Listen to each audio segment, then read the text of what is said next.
चलिए अब आगे का क्लास अभी रोकते हैं और क्लास रोक कर आप लोगों को एक सूचना दे देते हैं कि अभी आप लोगों के बीच में ये रमेश सर आए हुए हैं और ये समीर सर हैं।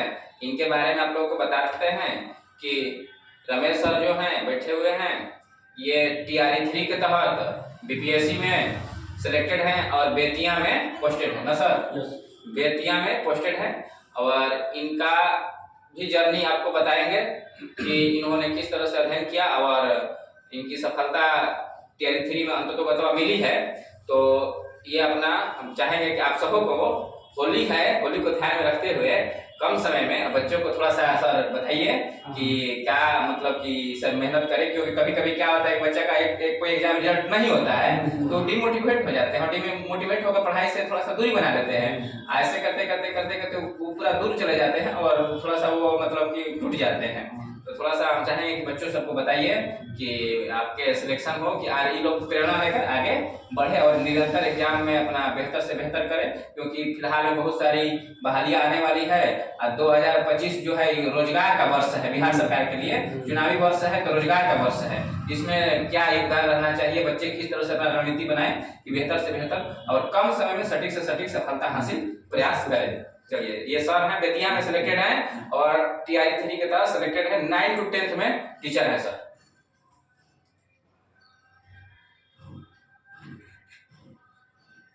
सबसे पहले आप लोगों को होली की शुभकामनाएं। देखिए TRE 2 में मेरा वो 1 नंबर के लिए नहीं हो पाया था, तो हमने जब 1 नंबर के लिए नहीं हुआ तो उसी समय से हम लोग गए और NCERT को ही फॉलो किए थे। NCERT और लूसेंट का जो दिया है बहुत अच्छा दे दिया है नया वाला लूसेंट में, तो उसको पढ़े थे और सर का मार्गदर्शन मिल रहा था। यहाँ सेट भी लगवा रहे थे, 40 नंबर इम्पोर्टेंट थे उसमें जो सर लगवाते हैं हमेशा, अभी से चालू कर दिए हैं।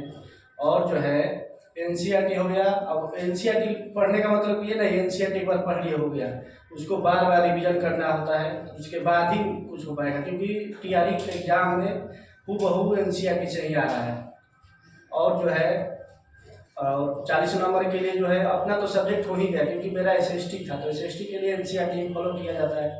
NCERT हो गया और जो है उसके बाद और बाकी सब कुछ जो है अलग से सर बताएंगे, ठीक है सर? जी हाँ, तो मेरा अभी तो TRE 3 हो गया है, बेतिया में पोस्टेड है। उसके बाद सर का बहुत हेल्प रहा है, योद्धा अकेडमी के द्वारा हम भी जुड़े हुए थे। सर ये जो TRE 4 आ रहा है इसके लिए बच्चों सबको कुछ बता दीजिए। TRE 4 के लिए TRE 4 जो है जैसे ही ये अप्रैल में फर्स्ट वीक में ही आने वाला है, तो आप लोग लग जाइए और किसी के बातों में नहीं मुझे, और यूट्यूब के द्वारा जो है सर भी पढ़ाते हैं, उनसे ये जो है सेट भी सर लगवाते हैं, मंजित सर। योद्धा अकेडमी काफ़ी योगदान है बच्चों के ऊपर योद्धा अकेडमी का, इनसे हम जुड़े हुए थे। 40 नंबर में तो काफ़ी हेल्प किए, जो सेट लगवाते हैं वो वैसा ही सेट आता ही है। और सर सब ठीक है सर। ये बताइए कि पढ़ाई के दौरान अगर बच्चे का भी तैयारी में ये होता है सामाजिक दबाव हो या घर का प्रेशर हो, तो इसमें बच्चे जब निराश हो तो उस निराशा से उभरने का क्या तरीका होता है? निराशा को एकदम इंजॉय के साथ इसको ये करिए, निराशा तो सबको मिलता है, ठीक है ना?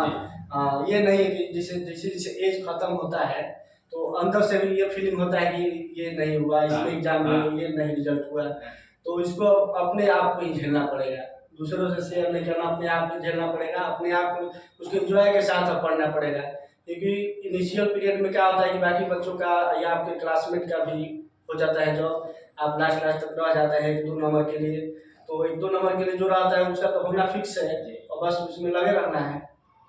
यानी सर आप ये कहना चाहते हैं कि अपने को खुद की मेहनत से इंस्पायर अपने आप को ही ये करना है, पिछले बार 1 नंबर से बेहतर के बाद और ट्राई करना है। ठीक है सर, धन्यवाद। Thank you sir.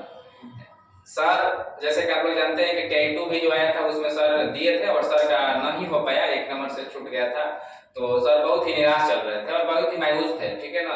लेकिन सर ने 2-3 चीज़ों पर बहुत ही बारीकी से काम किया कि इन्होंने सेल्फ स्टडी और सही चीज़ और सही नोट्स और सही गाइडेंस पर काम किए, आप दोनों का सबकी सफलता मिल गई, ठीक है ना? तो आप लोग भी अगर नियमित रूप से लगातार कोई भी चीज को करिएगा तो सफलता मिलनी तय है, ठीक है ना? अब मोटिवेशन जो होता है बाहर से देना, तो बाहर से कोई मोटिवेशन दीजिएगा तो बाहर से मोटिवेशन नहीं होना चाहिए, मोटिवेशन खुद के अंदर से होना चाहिए। जब आपको प्यास लगता है सर, तो कोई कहता है कि पानी पीजिए, जल ही जीवन है, पानी पीजिएगा तो डिहाइड्रेशन की समस्या दूर होगी, नहीं ना।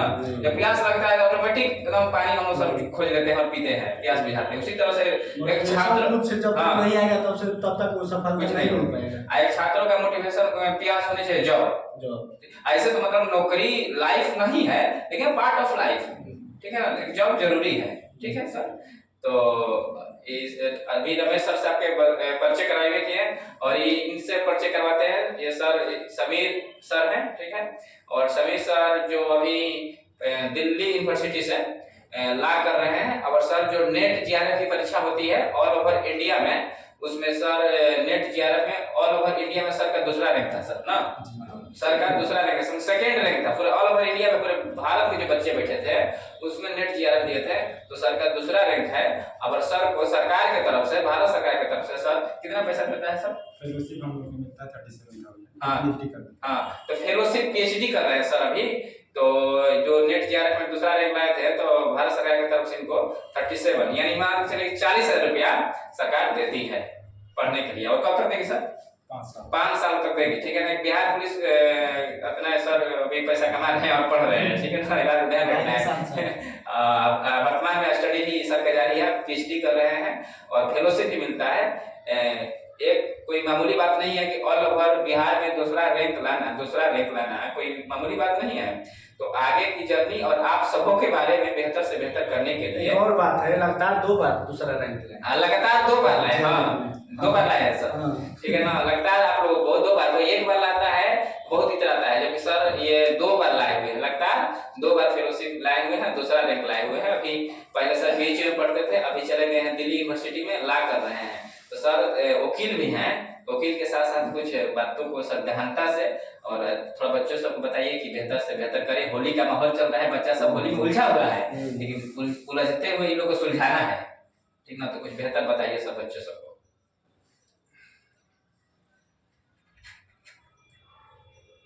सबसे पहले आप सभी लोगों को होली की ढेर सारी शुभकामनाएं। और इस समय को पहले तो मैं ये कहूँगा कि होली को आपको पूरे तरीके से एंजॉय करना है। अभी कम से कम 2-3 दिन के लिए पढ़ाई भूल जाइए, लेकिन ये देखना कि आपको ज़रूरत क्या है। अगर यहाँ आप आए हैं मंजी सर के यहाँ, तो यहाँ कुछ आपके दिमाग में आशाएं होंगी, कुछ आप चाहते होंगे, या कुछ भविष्य की आपकी कुछ मनोकामनाएं होंगी, जो भी आपका एम्बिशन यहाँ अगर आप आ रहे हैं, तो मैं जहाँ तक उम्मीद करता हूँ, कोई शिक्षक बनना चाहता होगा, कोई दरोगा बनना चाहता होगा, कोई कलर की नौकरी चाहता होगा, अपने अपने योग्यता के हिसाब से या अपनी क्षमता के हिसाब से सभी लोग प्रयास कर रहे हैं। और इसमें निराश होने की कोई ज़रूरत नहीं है कि मैं अभी तक नहीं कर पाया, क्या मैं फिर कर पाऊंगा, ऐसा कुछ नहीं है।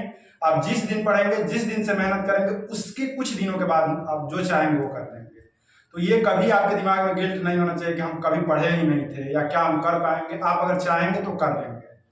अब इसमें यह है कि मंजी सर आपको हमेशा बार बार आपका मार्गदर्शन करते हैं, और इनका जो संस्थान है योद्धा एकेडमी, ये आपको समय समय पर बिहार सरकार या भारत सरकार की जो भी वैकेंसी जाती है, जैसे अभी बिहार सरकार की कई वैकेंसी जाने वाली है, क्योंकि हम जहाँ तक उम्मीद करते हैं कि दिसंबर या नवंबर में बिहार में चुनाव होने वाले हैं। तो और चुनाव क्या होता है, चुनाव को हम वैकेंसी से नहीं जोड़ते हैं, लेकिन हम जिस तरीके की राजनीतिक व्यवस्था में रहते हैं, वह चुनावी सालों में ऐसा माना जाता है कि वैकेंसी जाएगी। और बिहार सरकार ने अभी पूर्व में जो अपना बजट बिहार सरकार ने जारी किया, उसमें भी बिहार सरकार ने आगे आगामी होने वाली परीक्षाओं के कैलेंडर भी जारी किए, जिसमें विभिन्न आयोगों की कई सारी वैकेंसी जानने वाली है। जैसे बीपीएससी के द्वारा भी कुछ एग्जाम कराए जाते हैं, जिसमें टीआरई 4 में भी बहुत अच्छी वैकेंसी आएगी। उसके अलावा बीपीएससी के ऑफिसर्स की वैकेंसी जो आनी होगी वो आएगी। बिहार में एक संस्था है DSSC, उसके द्वारा भी कुछ वैकेंसी जाएगी।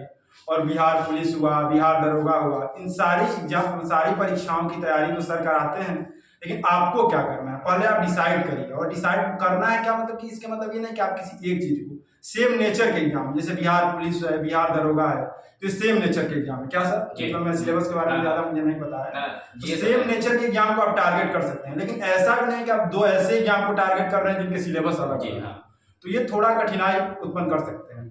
और इस जर्नी में ये होगा, कभी आपको निराशा आएगी, कभी ये होगा कि इतना समय पढ़ लिए भी कुछ कर नहीं पा रहे हो, समाज, परिवार, दोस्त, सबका दबाव आएगा, लेकिन दबाव लेना नहीं है, क्योंकि समझिए कि जो अगली वैकेंसी है वो आपकी वैकेंसी है, और जो भी दबाव आ रहा है, जो भी आप कभी कभी निरुत्साहित होते हैं, वो ये होता है कि आपको जो चीज़ मिलने वाला है आप खुद जो है निराशा में जाकर उस चीज़ को छोड़ने वाले होते हैं। तो अपनी भविष्य को आप निराशा में जाकर अपनी भविष्य को बर्बाद कर रहे होते हैं। तो निराश होना नहीं है, मेहनत करना है। मेहनत कैसे करना है? मेहनत ये नहीं करनी कि हवा में मेहनत करना है, मेहनत तो सभी लोग करते हैं, लेकिन आपका मेहनत जो है वो एक सिस्टमेटिक तरीके से होना चाहिए। उसमें कंसिस्टेंसी हो, कंटिन्यूटी हो, परसिवरेंस हो, और ये डेडिकेशन है। आपको ये करना कि हमको ये पाना है। किसके लिए पाना है? आपके जो प्रिय लोग हैं। आपके प्रिय कौन हो सकते हैं? वो कोई हो सकता है, आपके माता पिता हो सकते हैं, आपके घर का कोई सदस्य हो सकता है, आपकी बहन हो सकती है जो समस्याओं से गुजर रही हो, या अगर आप आस्तिक हैं तो आपका ईश्वर हो सकता है। उस अपने प्रिय जन को कुछ समर्पित करने के लिए आप मेहनत करिए और खुद को मेहनत करिए, क्योंकि एक सबसे बड़ी सच्चाई है कि जिस दिन आप सफल होंगे और उस सफलता का सबसे ज्यादा जो आनंद होगा वो आप ही लेंगे। माता पिता भाई बहन खूब करेंगे, आप तो उनको क्या करेंगे? होली जैसे त्योहारों पे कपड़ा खरीद देंगे, मिठाई दे देंगे, कभी पैसा दे देंगे, लेकिन असली आनंद तो उसका आप ही लेंगे। तो आज जो कठिनाई हो रही है, ये सोच रहे हैं कि ये आप ही को कठिनाई हो रही है, नहीं। आप आपसे बहुत अच्छे बच्चे हैं जो मतलब 2 दिन की रोटी नहीं मिलती है, लेकिन उस कठिनाई में वो पढ़ रहे हैं और आपके सामने कई वो कहानियां नहीं होती है, वो यथार्थ होता है, वो किसी के जीवन का हिस्सा होता है कि कई बच्चे 2 जून की रोटी की कमाई के साथ साथ बहुत बड़ी सफलता भी प्राप्त की है। तो ये आपके लिए असंभव नहीं है, आप भी इस चीज़ को प्राप्त कर सकते हैं। बस ये है कि आप सिस्टमेटिक तरीके से मेहनत करिए। जैसे सर क्या है कि सर जो भी तैयारी कराते हैं, पहले आप उसका सिलेबस देखिए, सिलेबस के साथ साथ प्रीवियस ईयर में कैसे क्वेश्चंस आए हैं उस पर आप फोकस करिए, और उसी क्वेश्चन के पैटर्न पे सर के द्वारा जो भी टेस्ट सीरीज आपको प्रोवाइड कराया जा रहा है, सर की क्लासेस भी आप मिस मत करिए। लेकिन क्लासेस अगर 1-2 दिन मिस कर भी देते हैं तो वो चलेगा, लेकिन सर की जो टेस्ट सीरीज है, टेस्ट सीरीज का जो इवेल्युएशन है, टेस्ट सीरीज में जो आपकी खामियां हैं जो सर बताते हैं, इन सब चीज़ों को आप ध्यान से सुनिए, उस पर काम करिए, प्रैक्टिस करिए। और मैं इस चीज़ की गारंटी देता हूँ कि जो भी अगली वैकेंसी होगी, जो भी वो टारगेट होगा, वो आपका ही होगा, कोई आपसे छीन नहीं सकता है। इसी के साथ आप सभी लोगों को धन्यवाद, और सर को भी धन्यवाद, उन्होंने मौका दिया मुझे बोलने का। और मैं अभी अपने बारे में बता दूं, मैं वर्तमान समय में भी दिल्ली विश्वविद्यालय से लॉ में PhD कर रहा हूं, और इसके पहले मैं काशी हिंदू विश्वविद्यालय, जिसको कि BHU कहा जाता है हमारे इलाके में, BHU से मैंने ग्रेजुएशन भी किया था। यहाँ से मैंने 12वीं तक की पढ़ाई की, उसके बाद BHU से ग्रेजुएशन किया, और वहीं से मैंने LLB और LLM की पढ़ाई की है। और वर्तमान समय में न्यायिक सेवाओं की तैयारी करता हूँ, जिसके उपरांत लोग सिविल जज या जो लोअर जुडिशरी के एग्जाम होते हैं उसमें लोग जज बनते हैं। तो मैं भी आप ही जैसा स्टूडेंट हूँ, मैं आप लोगों को उपदेश नहीं दे रहा हूँ, जो मैं करता हूँ वो बता रहा हूँ।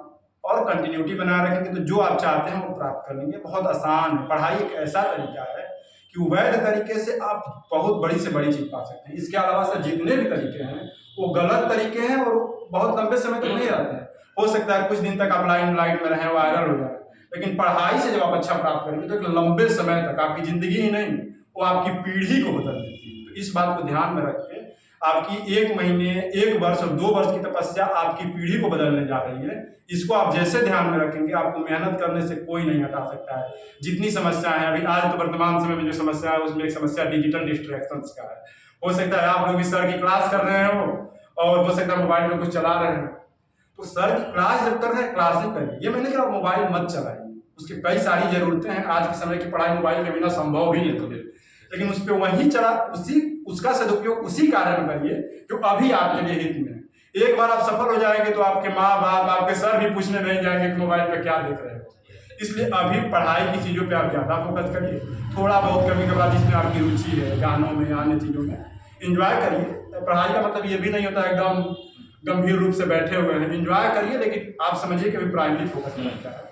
और आप सभी लोगों को शुभकामनाएं कि आने वाली जो भी वैकेंसी होगी आप उसमें सफल हो, और आपकी सफलता में योद्धा एकेडमी का जो योगदान हो वो हमेशा इसी तरह योद्धा एकेडमी और योद्धा एकेडमी के मंजीत सर और अन्य जो शिक्षकगण हैं आपकी सफलता के लिए मेहनत करेंगे, और उनकी मेहनत से ज़्यादा आपको मेहनत करना है। इस चीज़ को ध्यान में रखते हुए आप लोग मेहनत करिए और आप लोग जरूर सफल होंगे, मेरी आशा है। आशा ही नहीं, मेरा पूर्ण विश्वास है। धन्यवाद सर।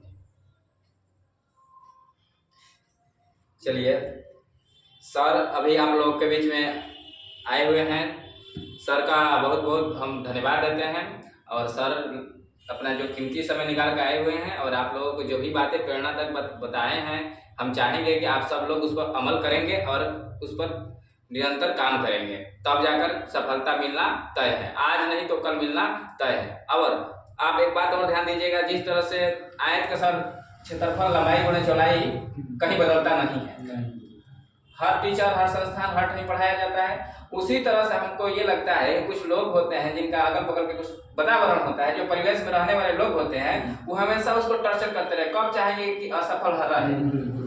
वो हर व्यक्ति के साथ होता है, दोनों चीज में परेशान रहेगा। हाँ। सफल भी हो जाएगा तो दिक्कत है, सफल भी तो अब सर से बेहतर कौन जानेगा। जब सर टीआई 2 में जब नहीं हुआ था तो सर के साथ कितनी समस्याएं झेलना पड़ रहा था।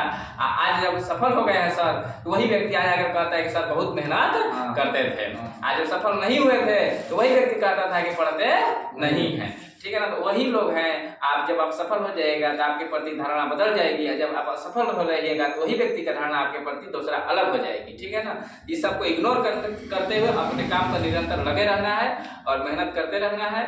ठीक है ना। और ज़्यादा हम ना बोलेंगे, क्योंकि हम लोग भी पढ़ते हैं और मेहनत करते हैं और आपसे भी मेहनत करने का उम्मीद करते हैं, और आपको हम कहते हैं कि आप भी मेहनत करिए। ऐसा नहीं है कि हमारा व्यवसाय है पढ़ाना और लंबा चौड़ा भाषण देंगे कि खूब पढ़िए खूब पढ़िए।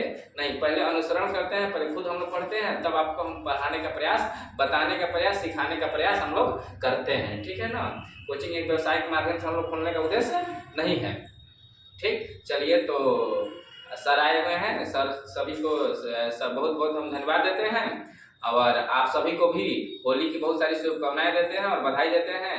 अब हम लोग पुनः मिलेंगे होली के बाद। आगे की जानकारी आपको क्लास में मिलेगी। नेक्स्ट क्लास अभी चलेगा, इसके बाद वाला बैच चलेगा, उसमें जानकारी दे देंगे कोचिंग कब खुलेगा। ठीक है ना।